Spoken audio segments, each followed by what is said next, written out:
Assalamu alaikum. Welcome to SM Audiobook. So let's dive into The Art of Letting Go by Nick Trenton. Stop overthinking, stop negative spirals, and find emotional freedom. Chapter 1, The Art of Letting Go. Letting go can be one of the most challenging and yet transformative experiences in life. Whether it's letting go of a relationship, a job, a dream, a belief, or a behavior, the act of releasing something that individuals have held on to for a long time can feel like a loss, a failure, or a betrayal of themselves. At the same time, however, it can also be liberating, empowering, and enlightening as individuals open themselves up to new possibilities, insights, and growth. This is a powerful book that offers readers a new perspective on the art of releasing emotional burdens, whether individuals are struggling to let go of a past relationship or trying to break free from negative thought patterns.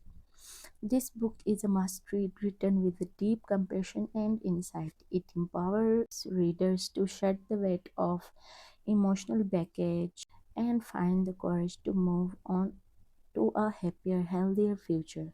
Drawing upon both life experiences and psychological techniques, the author reveals the secret to releasing what no longer serves humans and embracing the beauty of letting go. The book delves into topics such as self awareness, acceptance, forgiveness, gratitude, mindfulness, compassion, and resilience, and shows how they can foster a sense of inner peace, clarity, and purpose. The book also addresses common myths and misconceptions about letting go, such as the idea that it means giving up or forgetting, and offers a more nuanced and empowering perspective that honors our past, present, and future selves. Whether individuals are struggling with a particular challenge or seeking to cultivate a more mindful and meaningful life, this book will provide them with insights and inspiration to help them let go of what no longer serves them and embrace what does. Is everyone ready to embark on this journey of letting go? Letting go is often used in psychology to describe the process of releasing attachment to something or someone. It may refer to letting go of negative thoughts, emotions, or behaviors that hold an individual back from reaching their full potential. At its core, letting go is all about surrendering control and allowing oneself to move from situations that may no longer serve a person's best interests. As the reader begins this chapter, they will be introduced to three important concepts: dichotomy of control, non judgmental thinking, and self distancing. Each of these ideas builds on one another, offering a key understanding of how to approach various situations in life. On one hand, the principle of dichotomy of control emphasizes the importance of focusing on what can be controlled rather than worrying about the things that cannot. This concept is especially useful when trying to navigate certain challenges or obstacles. Meanwhile, non judgmental thinking encourages the reader to approach situations with an open and accepting mind free from biases and assumptions. Finally, the concept of self distancing offers techniques for gaining a more objective perspective, particularly when dealing with emotionally charged situations. These three concepts work in tandem to help the reader cultivate a more balanced and effective approach to problem solving and decision making. Dichotomy of control. Some things are within our power while others are not within our power or opinion. Motivation, desire, aversion, and in a word, whatever is of our own doing, not within our power or our body. our property, reputation, office, and in a word, whatever is not of our doing. The dichotomy of control is a central concept in Stoic philosophy that emphasizes the importance of distinguishing between things that are within one's control and things that are beyond one's control. According to this doctrine, people should focus their efforts on the things that are under their control and accept the things that are not. To illustrate this concept, consider a student who is preparing for an exam. The student has control over certain things such as their study habits, their level of focus, and their time management. However, they do not have control over the difficulty level of the exam, the questions that will be asked, or the grading criteria. By focusing on the things that are within their control, the student can develop a study plan, manage their time effectively, and maintain their focus. However, if they spend too much time worrying about the things that are beyond their control, such as the exam difficulty level, they may become anxious and stressed, which can negatively affect their performance. Another example of dichotomy of control can be seen in relationships. In a romantic relationship, one partner cannot control the other's thoughts or feelings. However, they can control their own actions and reactions in response to their partner. By focusing on their own behavior and communication, they can contribute to a healthy relationship. Conversely, if they spend too much energy trying to change their partner's behavior or worrying about things they cannot control, it may create conflict and damage the relationship. Consider John. He is a man of extreme order and control. He has always been that way, even as a child. Every detail in his life has been perfect, from the way he keeps his house to the way he runs his business and his relationships. It all just seems so natural for him. Controlling everything around him is like second nature. But then one day, something changes. John meets someone who challenges his perception of control and freedom. A woman named Olivia. She is wide and carefree, living by her own rules rather than following anyone else's orders or schedules.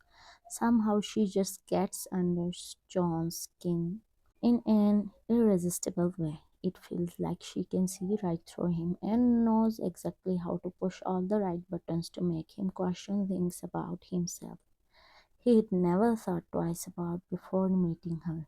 The more they hang out together, the more their differences begin to blur until eventually they find themselves at an impasse. Either John accepts Olivia's brand of chaos in his tightly controlled world, or he risks losing her altogether if he tries too hard to keep her within its boundaries. There doesn't seem any other option available anymore, but this dichotomy between having total control over everything or giving up some of that power for true happiness with another person as well as himself. In the end, after much soul searching and maybe a few arguments too, John comes out on top with a newfound understanding that sometimes letting go can be just what one needs in order for their life and those around them to thrive. John knows that holding too tightly on the past and ruminating over what ifs will only serve to hold him back in life. Therefore, he consciously decides to let go of the things he has no control over, major life events, circumstances, feelings, individuality, and chooses to focus on things he can control, such as being present, accepting, empathetic, and loyal. The dichotomy of control helps him focus his efforts on things that truly matters and accept the things that are beyond his control. It encourages him to take responsibility for his actions and reactions rather than blaming external circumstances or other people for his problems. Epictetus was a prominent Stoic philosopher who emphasized the importance of living in accordance with reason, virtue, and the nature. Epictetus was a prominent Stoic philosopher who emphasized the importance of living in accordance with reason, virtue, and the natural order of the universe.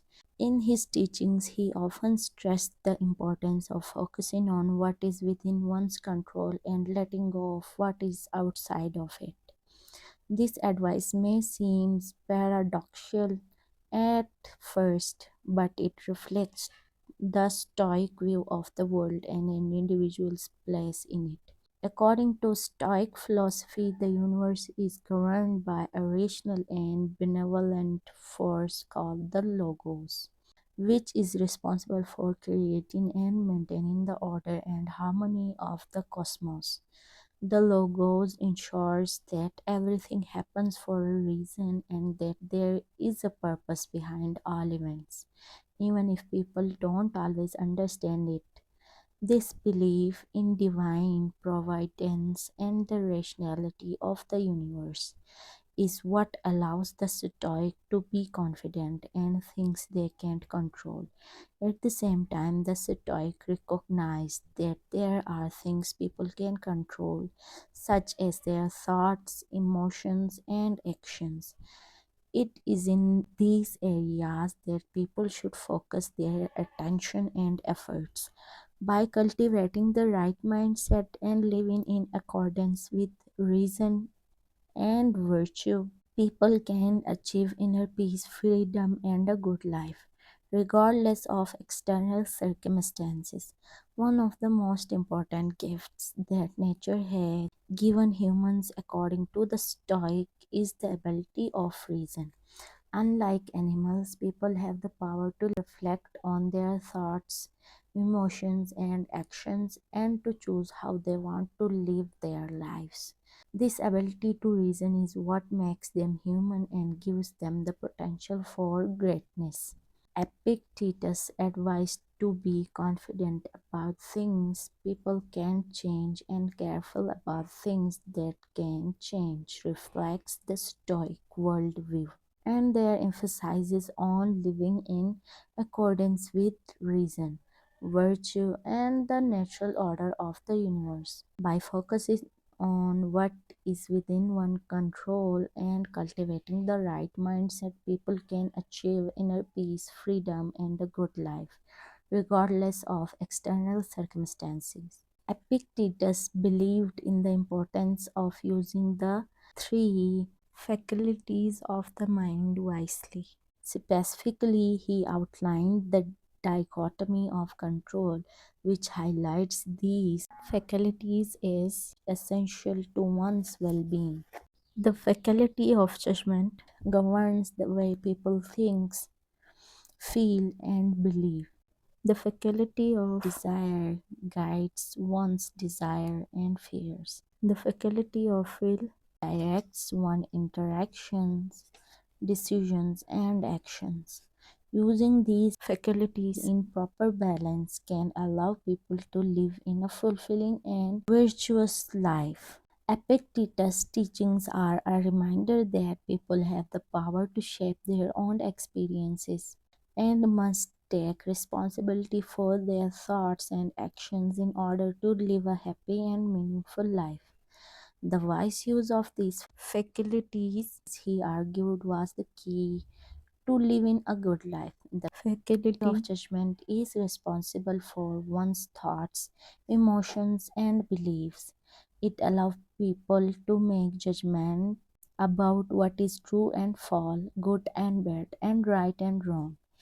Epictetus believed that people should use this faculty to develop accurate and rational beliefs about the world.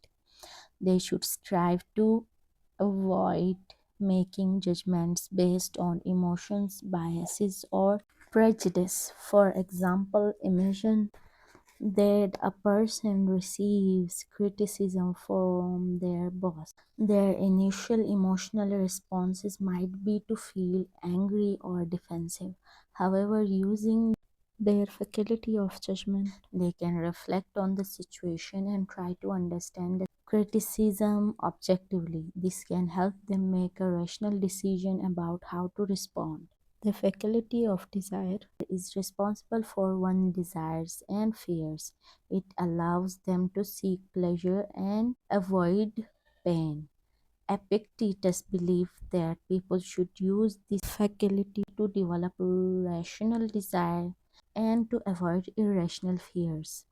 We should strive to desire only those things within one control and to avoid fearing things that are not. For example, imagine that an individual desires a promotion at work. This is a rational desire as it is something within their control. However, if they fear losing their job, this is an irrational fear as it is not within their control. By using their faculty of desire wisely, they can focus on achieving their goals without being held back by. The faculty of will is responsible for one's intentions, decisions, and actions. It allows people to act on their desires and to make decisions about how to live their lives. Epictetus believed that people should use these faculties to make wise decisions and to take responsible actions. People should strive to act in accordance with their rational desires and to avoid acting impulsively or irresponsibly. For example, imagine that someone has a desire to become more physically fit. Using their faculty of will, they can decide to join a gym and create a workout plan. They can then take action by following through on their plan and making regularly visits to gym.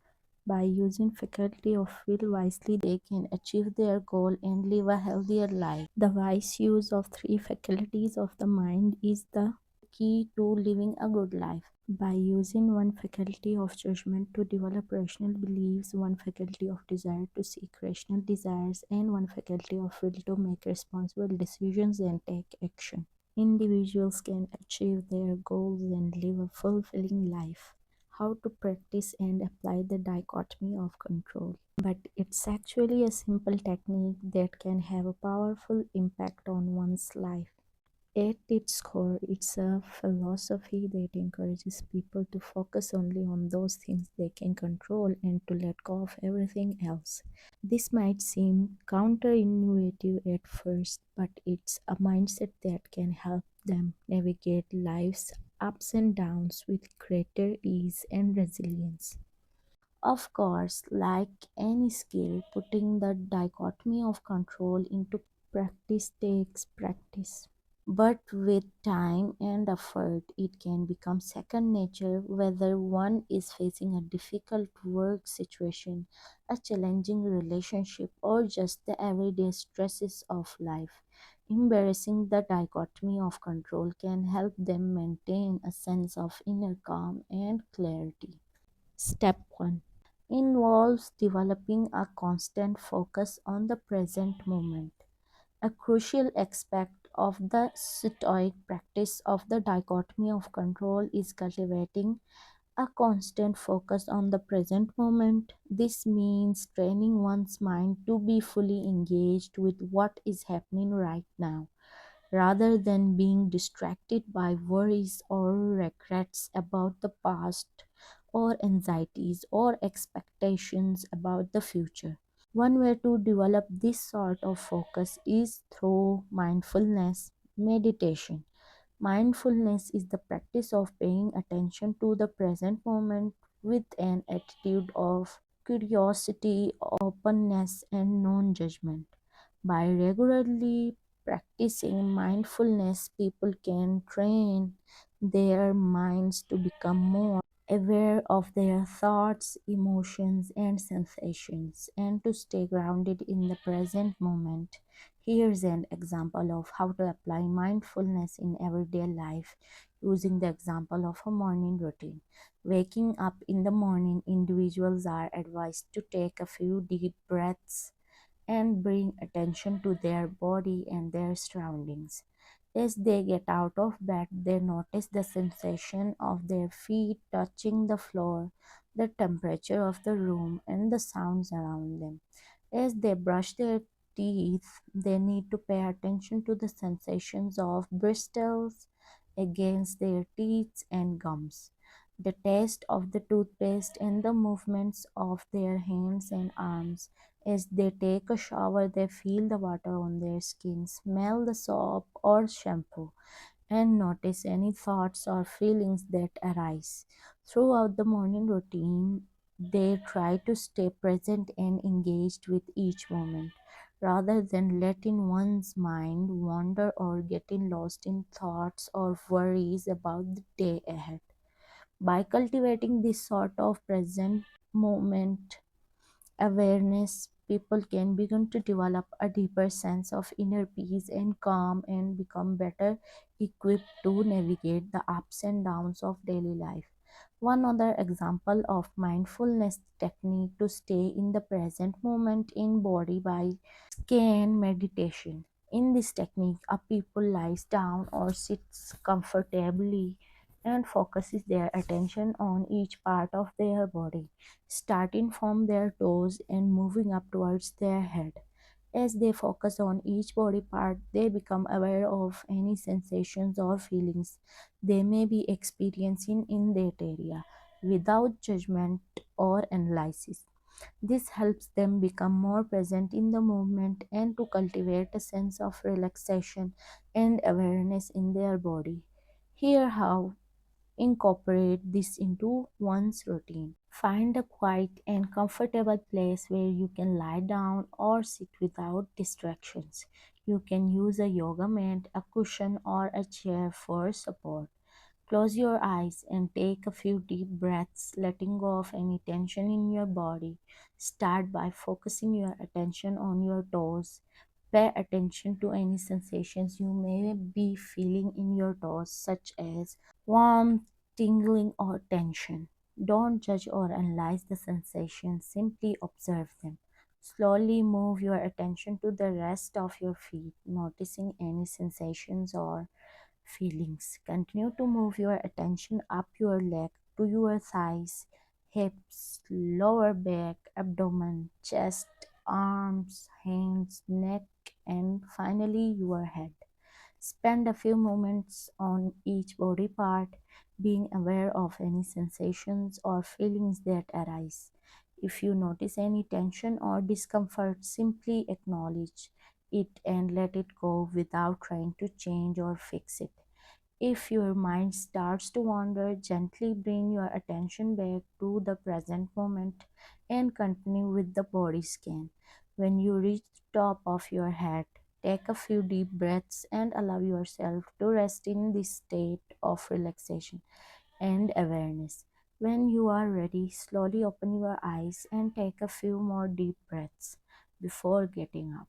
People can do a body scan meditation for a little as 5 minutes or as long as 30 minutes, depending on their schedule and preferences. It can be helpful way to reduce stress, improve sleep quality, and cultivate mindfulness in their daily lives. Step 2 of practicing the dichotomy of control is to develop the habit of constantly asking oneself whether a given situation or circumstance is under their control. This involves being mindful of one's thoughts and reactions and questioning whether they have any power to change the situation at hand. For example, imagine a person is driving to work and gets stuck in traffic. They may feel frustrated and anxious about being late, but by applying the dichotomy of control, they would ask themselves, is the traffic under my control? The answer is no, as they cannot control the flow of traffic. Therefore, they would remind themselves that the traffic is none of their concern and that they should focus on what they can control, such as their reactions to the situation or how they use the time stuck in traffic, like listening to an audiobook or calling a friend. Another example could be a student who receives a poor grade on an assignment. Instead of becoming upset and dwelling on the outcome, they can apply the dichotomy of control by asking themselves whether the grade is under their full control. The answer is no. Is the grade has already been assigned and cannot be changed. Therefore, the student can choose to focus on what they can control, such as studying hard for the next assignment or seeking feedback from their teacher or how to improve. Here, another example of how an individual can apply the habit of constantly asking oneself whether a given situation or circumstance is under their control. Tim is a manager at a software company and he is working on a project that has been delayed due to technical difficulties. John is feeling frustrated and stressed about the situation because the delay is putting the project timeline at risk.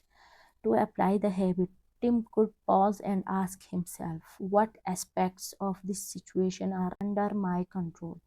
He might identify that he can communicate the delay to his team and stakeholders, prioritize critical tasks, and explore alternative solutions. Next, he could ask himself what aspects of this situation are not under my control.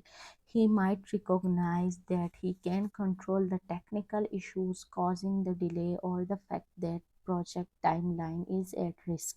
By taking this step by step approach, Tim can better understand what action he can take to address the situation and what action he needs to let go of. He can then focus his energy on the things he can control, which can help him feel more empowered and productive. In this way, the habit of constantly asking oneself whether a given situation or circumstance is under their control can be a practical and actionable tool for managing stress and improving one's ability to navigate challenging situations. Step 3 of practicing and applying the dichotomy of control seeks to answer the age old question: is this under my control? If one's answer to this is partially, Epictetus advises individuals to make the best of the situation and leave the rest to providence. This means that individuals should take responsibility for what they can control and influence to the best of their abilities, but also understand and accept that some aspects of a situation are beyond their control. For example, imagine an individual is preparing for a job interview. They can control their preparation, attire, and attitude going into the interview. However, they cannot control the preferences and biases of the interviewer or the outcome of the interview. By recognizing this, the individual can focus on doing their best during the interview while also accepting that the ultimate decision is not in their hands. In this way, the practice of leaving partial control to providence can help people avoid unnecessary stress and anxiety over situations they cannot control by focusing what they can control and accepting what they cannot. Individuals can approach life with a sense of peace and equanimity even in the face of challenges and adversity. Life is unpredictable and sometimes things just don't go according to plan. When faced with circumstances that might seem out of one's control, it's important to remember that not everything is entirely within one's grasp. However, that doesn't mean people should simply sit back and watch as life happens. Rather, they should strive to make the most of every situation, even if they can only control part of it. For instance, imagine an individual is planning an outdoor picnic with friends, but the weather doesn't look all that promising. While they may not be able to control the weather, they can still bring some fun activities that doesn't require perfect weather, like board games or card games.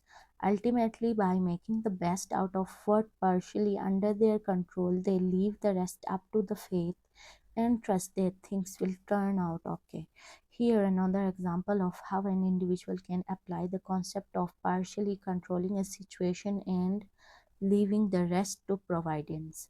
Samantha is a freelance writer who has been asked to submit a proposal for high profile projects. She knows that this project could potentially lead to many more opportunities and she is eager to impress the client. She spent a lot of time researching the project and putting together a strong proposal. However, when Samantha submits her proposal, she finds out that there are several other highly qualified writers for the same project. At this point, Samantha realizes that the situation is only partially under her control. While she can control the quality of her proposal, she cannot control the decision of client or the actions of the other writers. To make the best of the situation, Samantha focuses on the things she can control. She sends a follow-up email to the client, thanking them for the opportunity and offering to answer any additional questions they may have. She also spent time reaching out to other potential clients and working on other writing projects. Samantha understands that there are factors outside of her control that could impact the outcome of the project. However, by focusing on what she can control, she feels more empowered and less anxious about the situation. She trusts that if this project is meant to be, it will be, and if not, there will be other opportunities in future. In this way, Samantha is able to apply the concept of partially controlling a situation and leaving the rest to providence to her freelance writing career. By focusing on what she can control and accepting what she cannot, she is able to approach her work with greater resilience and sense of peace, even in uncertain or challenging situations. The 2 minute dichotomy of control meditation.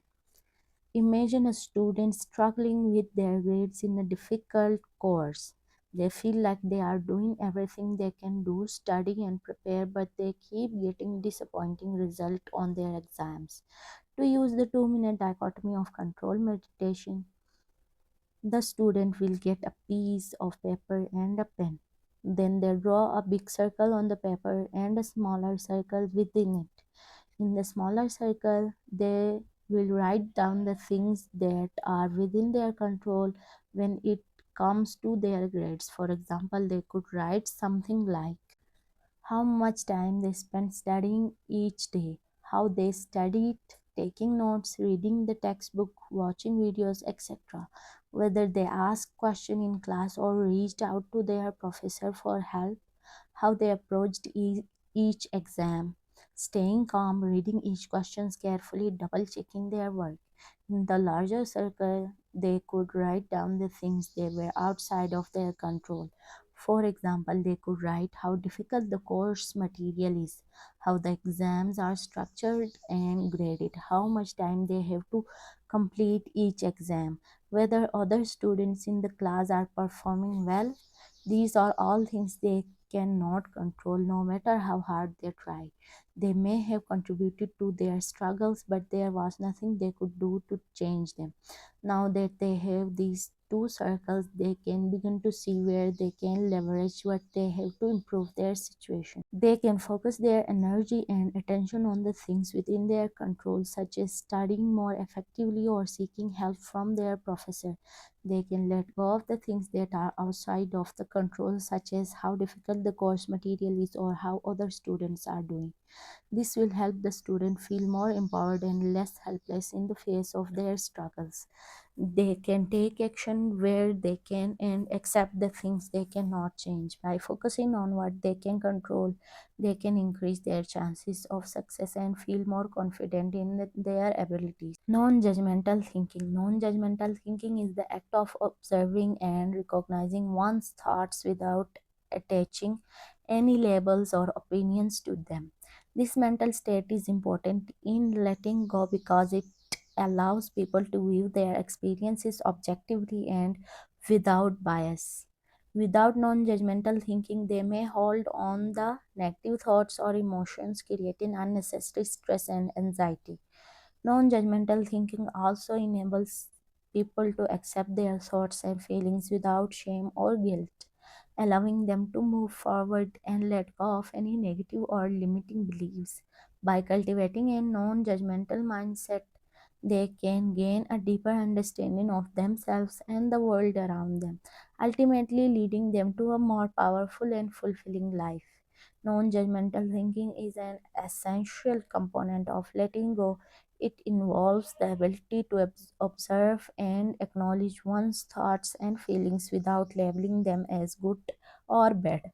At a time, judgmental thoughts can keep people stuck in a cycle of negative emotions and prevent them from moving forward.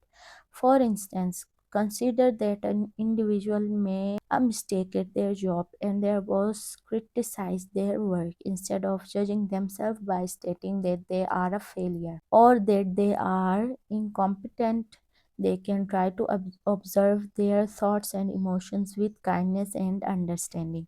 Doing so can help them see the situation more objectively and move past the negative emotions which can hinder their progress. In essence, non judgmental thinking helps people adopt a more compassionate and accepting attitude towards themselves and others, which is vital in the process of letting go. As a part of their mindfulness training, individuals practicing in dialectical behavior therapy. Skills groups are taught how to think without making judgments. The practice of mindfulness helps individuals watch and describe their own actions, which is especially important when learning a new behavior. Addressing a problem or recognizing the need for change and letting go of the past. This practice helps individuals more fully engage in their lives without being weighed down by preconceived notions or biases. The ultimate goal is to cultivate a non judgmental stance, which means that individuals learn to recognize and accept things as they are without labeling them as good or bad. In essence, the focus is on understanding and accepting the facts rather than applying subjective judgments or opinions. By practicing mindfulness and developing a non judgmental stance, individuals can experience greater emotional stability and resilience, which can help them to better manage stress, regulate their emotions, and improve their relationship with others. Additionally, by developing a deeper understanding and acceptance of the present moment, individuals may be better equipped to make positive changes in their lives and work towards their personal goals. The concept of judgment is often used to express one's preferences or opinions, but it can also be a quick and sometimes inaccurate interpretations of people's surroundings that influences their thought and behaviors. People's judgments are based on their own experiences and are not necessarily objective facts. For example, when people say that they find a piece of clothing pretty or beautiful, they are expressing their personal preference for it. Conversely, if they say that something is ugly, they are indicating that they do not like it. However, the problem arises when people forget that their opinions and preferences are subjective and may not necessarily reflect reality. While making decisions is a natural part of our life, it is important to be aware of one's own judgmental thoughts and learn how to think without judgment in order to reduce emotional reactivity. By becoming more mindful of our thoughts and avoiding hasty judgments, people can cultivate a more objective and balanced perspective on the world around them. This can lead to greater emotional regulations, increased self awareness, and more fulfilling relationships with others. Exercises in cultivating a non judgmental stance. Judgment into non judgment. The exercise of turning judgment into non judgment involves rewriting negative judgments in a form that is non judgmental, allowing for a more objective and balanced perspective instead of expressing an opinion or preferences. Individuals aim to describe the situation factually along with their feelings and thoughts about it. For example, instead of saying, I hate this baby crying on the plane, not everyone has to be a parent. A more mindful form would be, I hear a baby crying loudly in the seat behind me. I feel angry at his parents and like they need to do a better job, but maybe it's not in their control. Babies have a mind of their own and there's only so much they can do. But I have acknowledged that I am feeling irritated, angry by framing one's judgment in this way. People can acknowledge our feelings without directing blame or negativity towards others. Similarly, instead of saying my boyfriend is so selfish, I hate him, what a jerk, he only thinks about himself, he always forgets the plans we make. A more mindful form would be my boyfriend forgot about the plan we made today. He doesn't always do that though. I feel angry, like I want to have an argument with him. I am thinking that he only thinks about himself, but that is not true. In this example, the person adds a reality check to their thoughts, recognizing that their initial judgment may not be entirely accurate. By practicing this exercise, people can learn to recognize and reframe their judgments, allowing them to view situations in a more objective and compassionate manner. For instance, instead of saying the stupid driver in front me obviously doesn't know how to drive, who does he think he is cutting me off? People can say the people in front of me is driving very fast and cut across my lane. I feel unsafe. This whole situation makes me feel enraged. By describing the situation factually and acknowledging one's own emotions without directing blame or judgment toward other individuals can cultivate greater empathy and understanding in their daily lives. Here another example to help solidify this concept.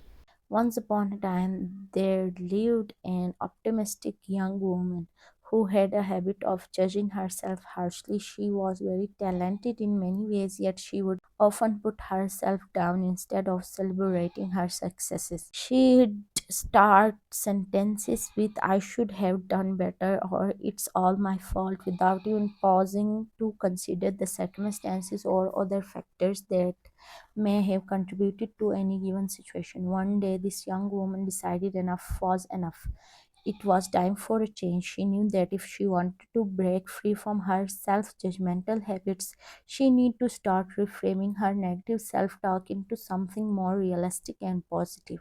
The young woman began to take in note of what triggered these negative thoughts, usually when things weren't going as planned or when someone else said something hurtful about her.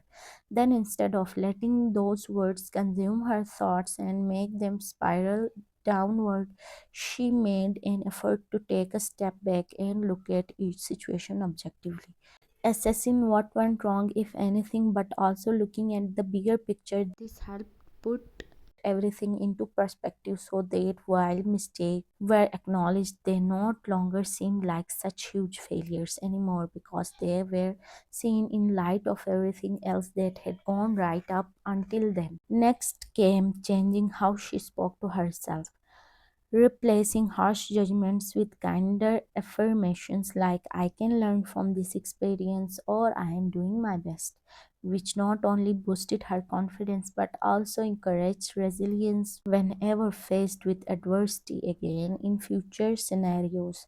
Most importantly, though, it allowed the young woman to feel proud for giving it her all regardless of whether things worked out, a key factor towards realizing true contentment within oneself rather than constantly striving after success alone is validation for one's worthiness as a human being. The moral behind this story is simple: judgment does nothing productive for individuals unless they use it wisely. So, why not learn how to turn one's own judgment into non judgment by reframing their negative self talk into something more realistic and positive? After all, life is much brighter on the other side. Repetitive judgments. Repetitive judgments are judgments that people constantly make about themselves, others, or situations. These judgments can be negative and can create negative feelings and behaviors. The exercise of addressing repetitive judgments involves three steps: describing the judgment objectively, identifying how the judgment makes us feel, and imagining what life would look like without this judgment. The first step is to describe the judgment objectively without any negative or judgmental language. For example, if someone constantly judges themselves for not being able to quit smoking, they might write, I have been smoking for 2 years now, and I usually tend to label myself with offensive words because I haven't managed to quit yet. I have this bad habit, and I know that is a harmful for my health. By describing the situation factually, individuals can gain a clear understanding of the situation and being to recognize the negative judgments they make. The second step is to identify how the judgment makes them feel. Negative judgments often produce negative feelings which can reinforce negative behaviors. For example, after judging oneself for not being able to quit smoking, one might feel self hatred and depressed, which can lead to increased smoking and further reinforce negative beliefs about oneself. By identifying these feelings, people can begin to recognize the negative impact of their judgments and start to address them. Third step is to imagine what life would look like without this judgment. This step involves considering how things might be different if they did not make this judgment.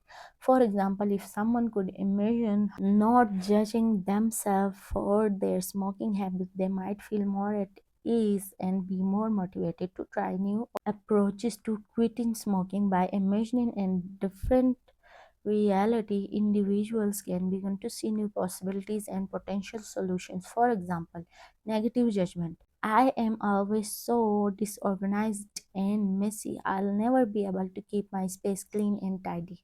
Step 1: describe the judgment. I often judge myself for being disorganized and messy. I tend to label myself negatively and feel like I'll never be able to keep my space clean and tidy. Step 2: how I feel about the judgment. Whenever I make this judgment, I feel overwhelmed and frustrated. I also feel like I'm not good enough or capable of achieving what I want.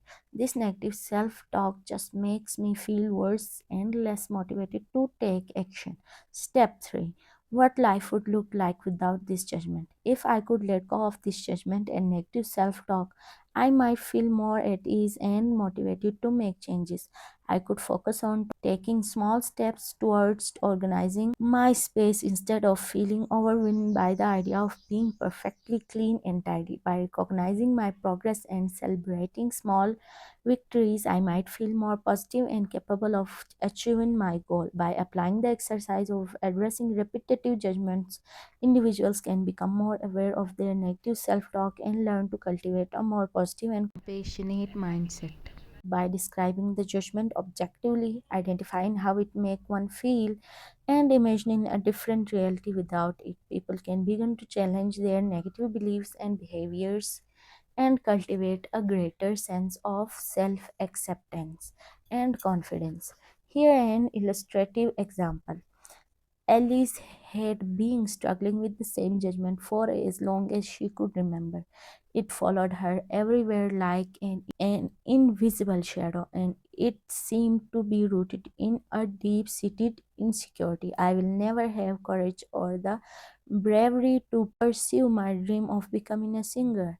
Every time she tried something new or stepped outside her comfort zone, this judgment would rear its ugly head and start murmuring negative thoughts about how Elise wasn't good enough or capable enough to do what she wanted.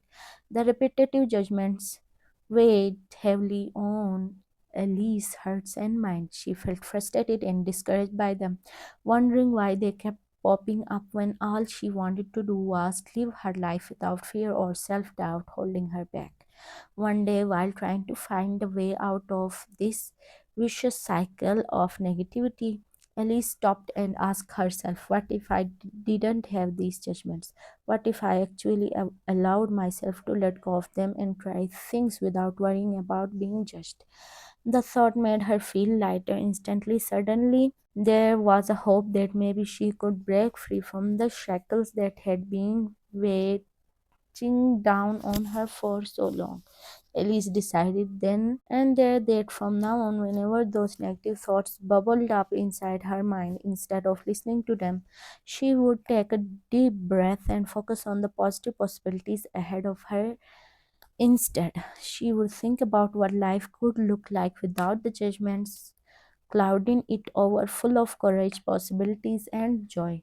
This newfound sense of freedom gave Alice strength. Not longer did those negative judgments define who she was for limit, what she could achieve. Instead, they become just another part of the journey towards becoming more confident in herself than ever before. By addressing repetitive judgments and identifying how they made her feel and imagining a different reality without them, she became more aware of her judgments and their impacts on her feelings and behaviors, which ended up helping her in cultivating a more positive and compassionate mindset. Self distancing, psychological distancing, or more commonly known as self distancing, refers to the ability to step back and create space between oneself and a source of strong emotion or conflict. It involves taking a more objective perspective on a situation and reflecting on one's course of action rather than being immediately dominated by emotions or impulses. The ability to engage in psychological distancing is an important skill that can help individuals regulate their emotions, let go of the past, improve decision making, and reduce the negative impacts of stress on mental health. One way the psychological distancing can be beneficial is by helping individuals gain a clear perspective on a situation. By creating space between oneself and a source of conflict, individuals can reflect on the situation from a more objective standpoint and gain a more comprehensive understanding of the factors contributing to the conflict. This increased understanding can facilitate effectively problem solving, negotiation, and conflict resolution. In addition to facilitating problem solving, psychologically distancing can also prompt creativity. Forster et al. 2004 found that people who were asked to think about a problem for a long term abstract perspective were more likely to generate creative solutions compared to those who were asked to think about the problem from a short term, concrete perspective. The authors suggest that the act of mentally distancing oneself from the immediate context of a problem can enhance creativity by allowing for more abstract and flexible thinking. By taking a step back from concrete problem and approaching it from a more abstract perspective, individuals can identify novel and innovative solutions that might not have been apparent from a narrower perspective. This can be particularly helpful in situations where individuals feel stuck or overwhelmed, as it allows them to approach the problem with a fresh perspective and generate new ideas. Another benefit of psychological distancing is its ability to promote emotional regulation. Cross 2017, by creating space between oneself and a source of strong emotions, individuals can better regulate their emotional responses and engage in more adaptive coping strategies. This can be particularly important in situations where individuals are facing high level of stress or anxiety, as it can reduce the negative impact of stress on mental health. Overall, the ability to engage in psychological distancing is an important skill that can facilitate effective problem solving, promote creativity, and improve emotional regulation. By creating space between oneself and a source of conflict or strong emotions, individuals can gain a clear perspective on the situation, let go of painful thoughts, and make more thoughtful and effective decisions when used in a healthy and appropriate manner. Psychological distancing can facilitate healthy self distancing and promote the ability to let go of negative experiences. Healthy self distancing involves taking an observer's perspective on one's own thoughts, feelings, and behaviors in order to gain greater self awareness and insight. By creating psychological distance between oneself and one's experiences, individuals can gain a more objective and reflective perspective on their own internal processes. This can facilitate greater self awareness, help individuals identify patterns of behavior or thought that may be causing distress, and promote insight into one's own values, goals, and motivations. Psychological distancing can also promote the ability to let go of negative experiences. Cross 2012 by creating space between oneself and a source of conflict or strong emotions. Individuals can gain a more reflective perspective on the situation and identify strategies for moving forward. This can involve reframing the situation in a more positive light, focusing on the aspect of the situation that are within one's control, or identifying new strategies for coping with difficult emotions or experiences. By letting go of negative experiences in this way, individuals can promote greater resilience, reduce the impact of stress on the mental health, and cultivate a more positive outlook on life. Consider this illustrative example. Kiara is feeling overwhelmed and anxious. She has been dealing with a lot lately, including work stress, family drama, and financial struggles. With so much on her plate, she feels like she can't see the whole picture of her life or make any rational decision about what to do next. That's when Kiara hears about psychological distance, an approach that could help her take a step back from her situation and gain clarity on what needs to be done. Remember, psychological distance is all about creating mental space between yourself and the problem by looking at it objectively rather than emotionally. So Kiara decided to give it a go. She imagines herself in a aeroplane flying high above her problems below, with enough perspective to get some insight into how insignificant they actually are in comparison to the bigger picture of life. As she looked down at everything going on below, suddenly things doesn't seem as serious anymore. Even though there are still many challenges ahead of her, she now realized that all these events will eventually pass away too, while other new ones will come up instead, just like clouds moving across the sky every day. Gaining this newfound perspective through psychological distancing allows Kiara to remain calm amidst all the chaos in her life. For once, she is able to think clearly about how to best tackle all of these issues one by one without getting bogged down by these cumulative weight anymore. Techniques for self distancing. One effective technique for self distancing is to take a break and gain actual physical or temporal distance from the situation. This can involve taking a short break of 15 minutes or leaving the space entirely in order to be alone and gain a more reflective perspective on the situation. By stepping out of the current situation and disrupting the immediate intensity, individuals can reframe the situation and gain greater perspective. For example, if individuals are engaged in an emotionally charged argument with another person, taking a break and gaining distance can allow them to reflect on their own thoughts, feelings, and behaviors in a more objective and reflective manners. This can promote great self awareness, insight, and empathy, and help individuals identify strategies for resolving the conflict in a more constructive and adaptive manner. Self distancing will engage individuals in cognitive reappraisal. This involves reinterpreting a situation in a more positive or neutral light and can be particularly useful in situations where individuals are experiencing negative emotions or stress.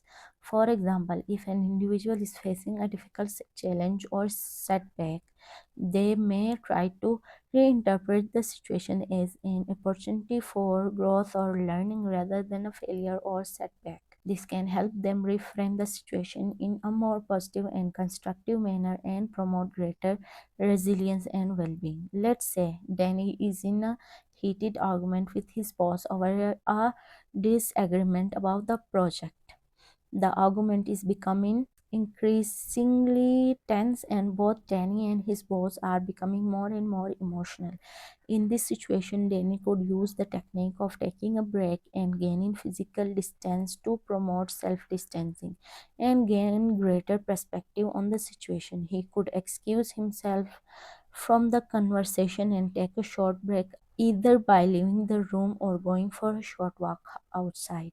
During this break, Danny could reflect on his own thoughts, feelings, and behaviors in a more objective and reflective manner. He could try to identify his own emotional triggers and reactions, as well as those of his boss. He could also consider alternative interpretation of the situation and try to reframe the conflicts in a more positive or constructive light.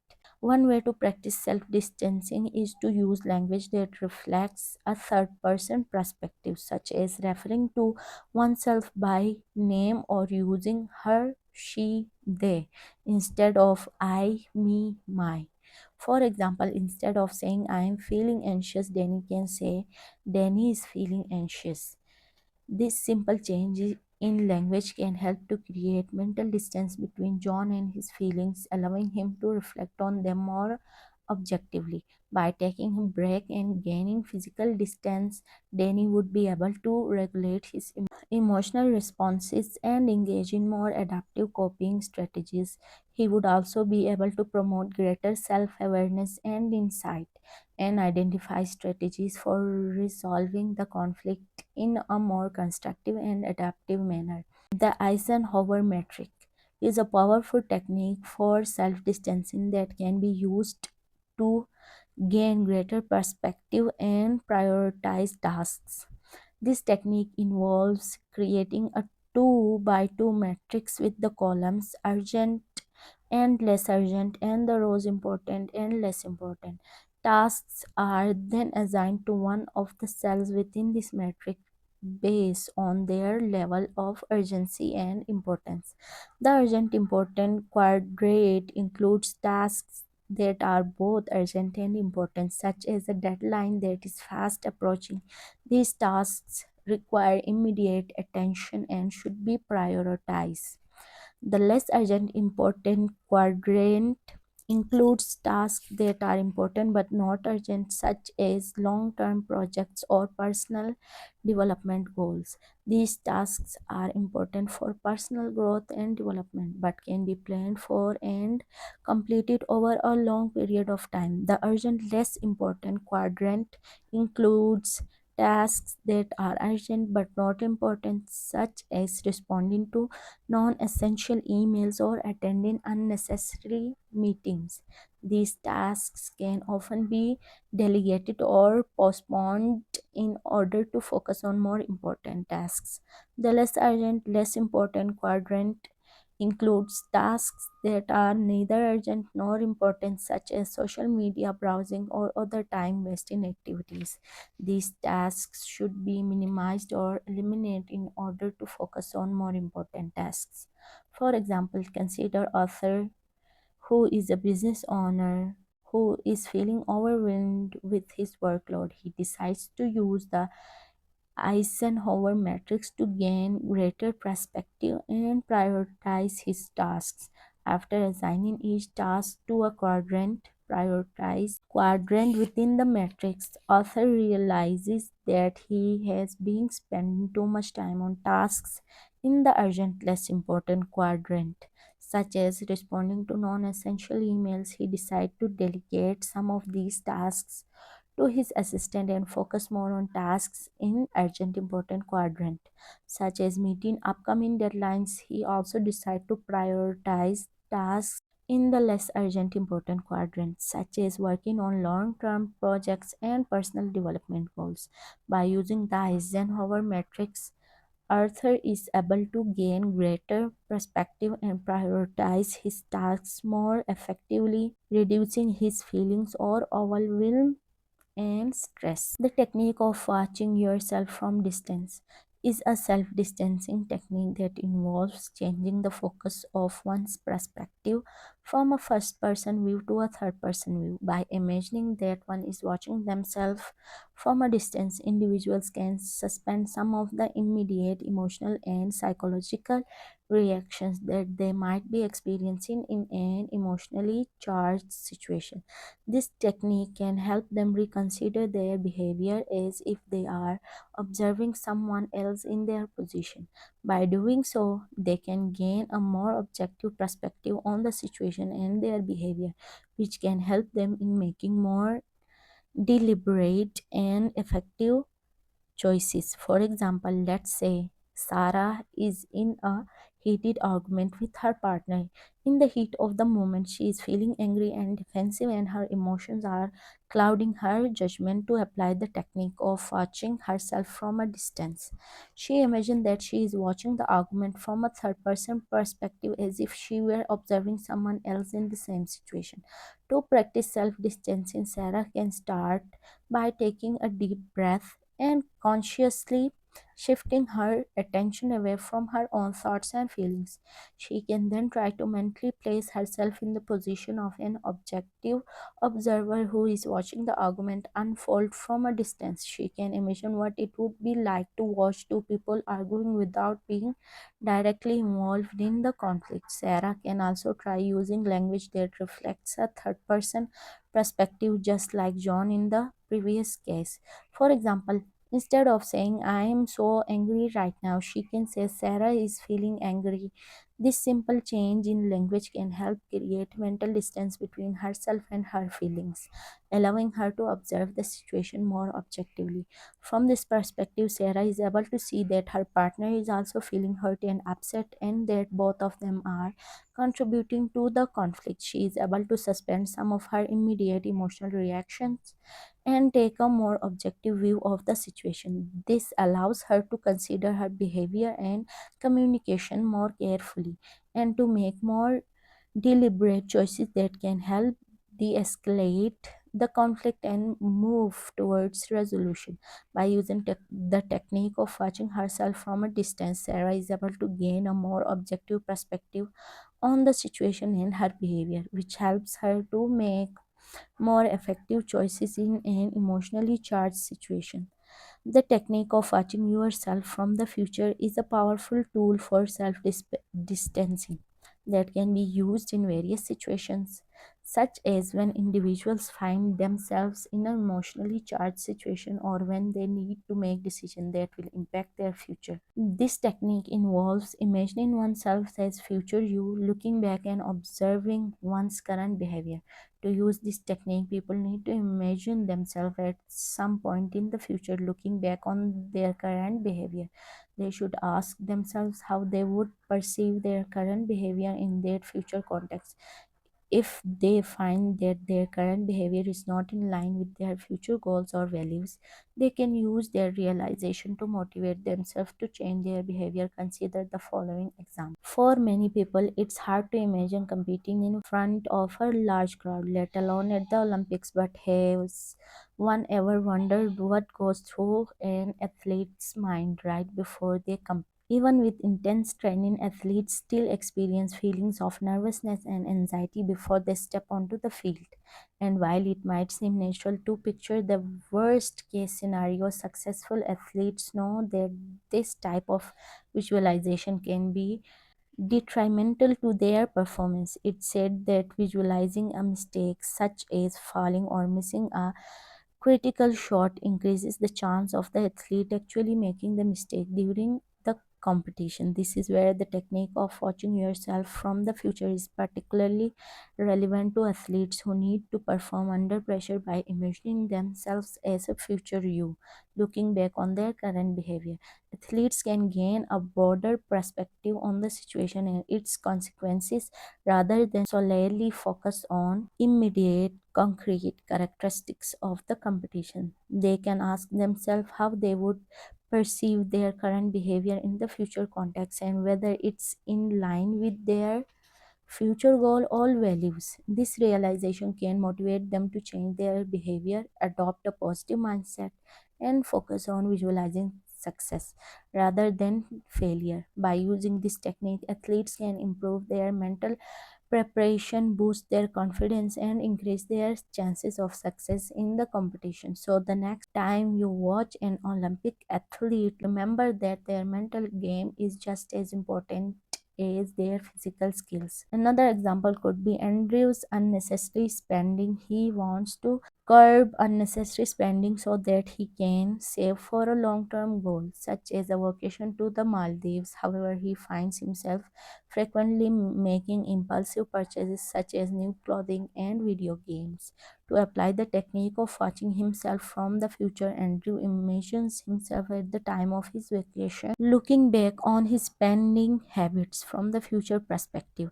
He realizes that his current spending is not aligned with his goal for saving for the vacation. This realization helps him resist the temptation to make impulsive purchases and instead prioritize his long term goal.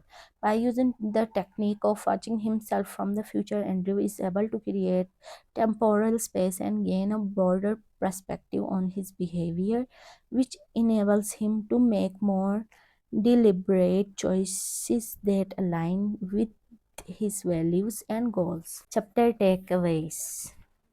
Letting go is often used in psychology to describe the process of releasing attachment to something or someone.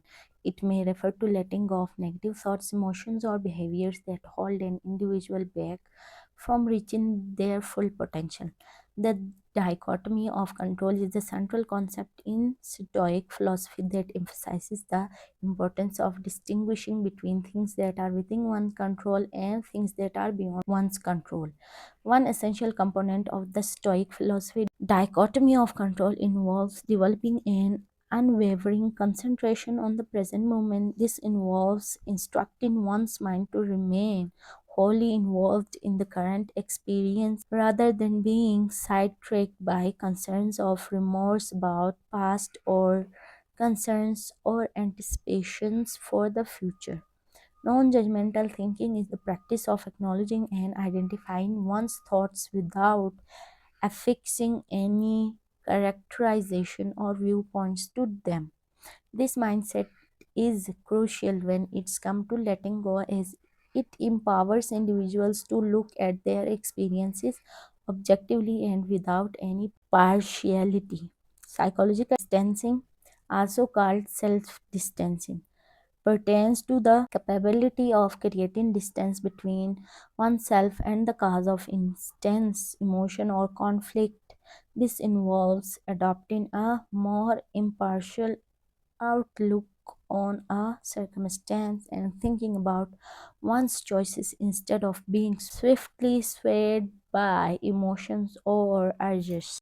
And that was chapter 1. Thank you for listening, and I'll see you in chapter 2. Allah Hafiz.